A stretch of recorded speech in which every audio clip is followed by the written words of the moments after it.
कथा हुशार कावळा.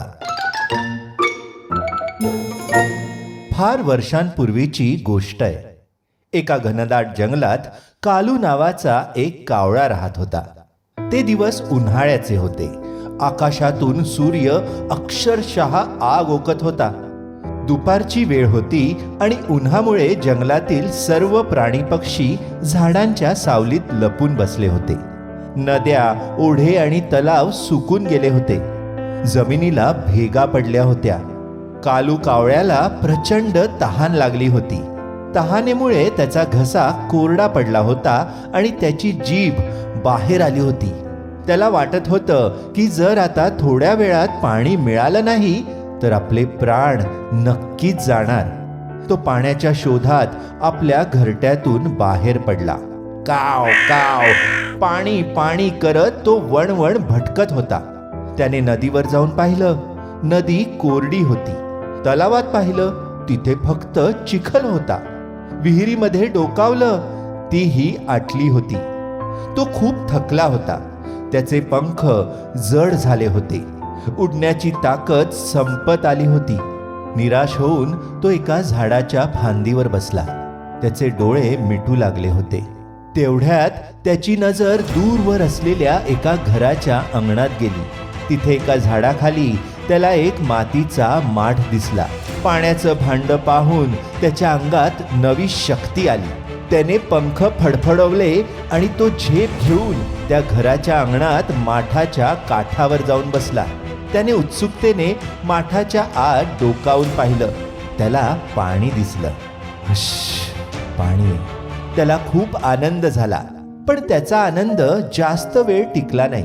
त्यानं पाहिलं की पाणी माठाच्या अगदी तळाशी होतं. कालूने आपली मान माठात घातली आणि चोच पाण्यापर्यंत पोहोचवण्याचा प्रयत्न केला. पण व्यर्थ.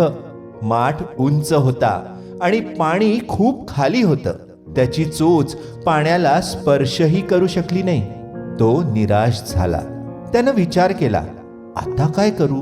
पाणी तर समोर आहे, पण पिता येत नाहीये. त्याने आपली बुद्धी चालवली.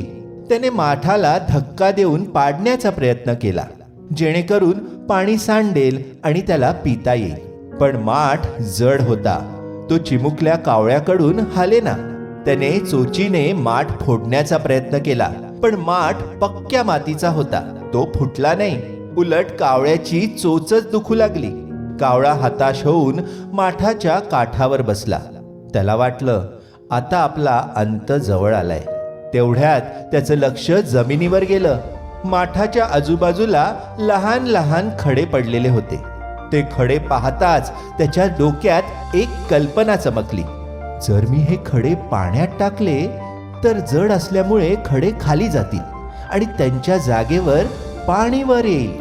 क्षणाचाही विलंब न लावता कालू कामाला लागला. त्याने जमिनीवरून एक खडा चोचीत पकडून आणला. त्याने तो खडा माठात टाकला. पाणी थोडेसे हलले, पण पातळी वाढली नाही.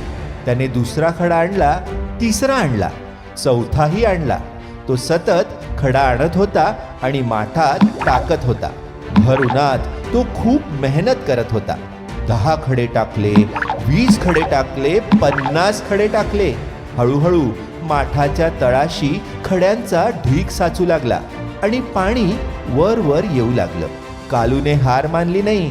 तो दमला होता, पण थांबला नाही. आणखी काही खडे टाकल्यावर अखेर पाणी माठाच्या काठापर्यंत आलं. थंडगार पाणी पाहून कालूचा आनंद गगनात मावेनासा झाला. त्याने आपली चोच पाण्यात बुडवली आणि मनसोक्त पोटभर पाणी प्यायला.